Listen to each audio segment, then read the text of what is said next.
Asaduzzaman সুন্নু, chairman, সাবেক chairman হারাকান্দি union পরিষদ হরিরামপুর মানিকগঞ্জ এবং সাবেক তথ্য গবেষণা সম্পাদক হরিরামপুর উপজেলা আওয়ামী লীগ।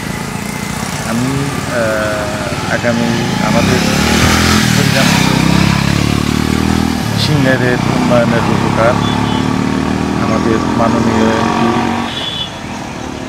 মমতাজ বেগম এবং মানিকগঞ্জ জেলা আওয়ামী লীগের সভাপতি অ্যাডভোকেট গোলাম মহিউদ্দিন, আমি তাদের পক্ষ থেকে হরিরামপুরবাসীকে ঈদ উল ফিতরের শুভেচ্ছা জানাই। সেই সাথে আমাদের মাননীয় এমপি এবং মানিকগঞ্জ জেলা আওয়ামী লীগের সভাপতি মহোদয়ের প্রচেষ্টায় আমাদের হরিরামপুরের উন্নয়ন আরও ত্বরান্বিত হোক, সেটা আশা করি।